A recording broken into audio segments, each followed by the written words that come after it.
আমরা চেঞ্জিং সেন্টেন্সের অংশ শিখব, সেটা হচ্ছে কি অ্যাফার্মেটিভ বাক্যকে কিভাবে নেগেটিভ করা যায়।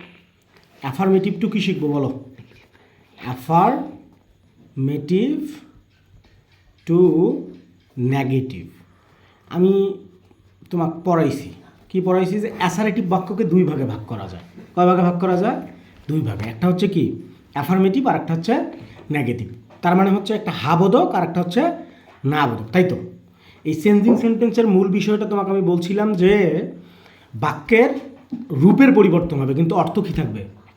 একই থাকবে। ভালো করে বলো যে বাক্যের কী হবে? রূপের পরিবর্তন হবে কিন্তু অর্থ কী থাকবে?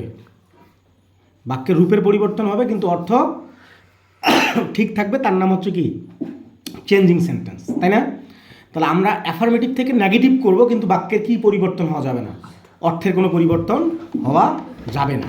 এখন আমরা প্রথমত দেখব যে অলয়ে যুক্ত যদি বাক্য হয়, এগুলো রুলস ওইভাবে দরকার নেই, এমনি মনে রাখবা। অলয়ে যুক্ত যদি বাক্য হয়, এই বাক্যটাকে আমি যদি নেগেটিভ করতে চাই, এই বাক্যটাকে যদি আমি কি করতে চাই বলো বাবা? নেগেটিভ করতে চাই, তাহলে অলওয়েজের পরিবর্তে আমাকে নেভার লিখতে হবে। কি লিখতে হবে বলো? নেভার লিখতে হবে, এবং তার পরবর্তী যে শব্দটা থাকবে সেই শব্দটার বিপরীত শব্দ লিখতে হবে। কি কথা বুঝাইতে পারছি? তার মানে অলওয়েজ মানে হচ্ছে সর্বদা, এটা অ্যাডভার্ব। এই নেভারটা হচ্ছে কি কোনো শব্দের পরিবর্তে যে শব্দ বসে সেটা যে পার্টস অফ স্পিচ, সাধারণত ওইটাও সেই পার্টস অফ স্পিচ, একই পার্টস অফ স্পিচ হয়। কথা বুঝছো? তার মানে আমি অলওয়েজ যুক্ত বাক্যকে যদি নেগেটিভ করতে যাই তাহলে আমাকে নেভার নিতে হবে, এবং এরপরে যে শব্দটা থাকবে অর্থাৎ ওই বাক্যের মূল শব্দটার বিপরীত শব্দটা বসবে। কথা কি বুঝছো? যেমন আমি যদি লিখি আই অলওয়েজ, কি লিখি বলো? আই অলওয়েজ ইনকার্স, কি বলো? আই অলওয়েজ ইনসিউআরএজি, আই অলওয়েজ ইনকার্স হিম। আমি সর্বদা তাকে কি করি বলো? আমি সর্বদা তাকে উৎসাহিত করি, ইনকার্স করি। ঠিক আছে, এইটাকে নেগেটিভ করব। কি করব? নেগেটিভ। তার মানে অর্থ কি? অলওয়েজের পরিবর্তে আমাকে নেভার। বাবা এইদিকে দেখো, তাহলে অলওয়েজের পরিবর্তে কি লিখবো? নেভার। এই ইনকার্স যে শব্দটা আছে এই শব্দটার বিপরীত শব্দ লিখতে হবে। তার মানে ডিসকার্স। ইনকার্সের বিপরীত শব্দ কি? ইনকার্স শব্দের বিপরীত শব্দ কি বলো? ডিসকার্স। তার মানে আমি কি লিখব?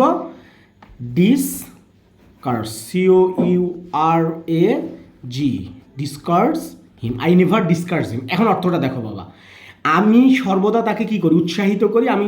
আমি কখনো তাকে নিরুৎসাহিত করি না। তার মানে কি? উৎসাহিত করি। তার মানে অর্থ কি আছে? একই। অর্থ কি আছে?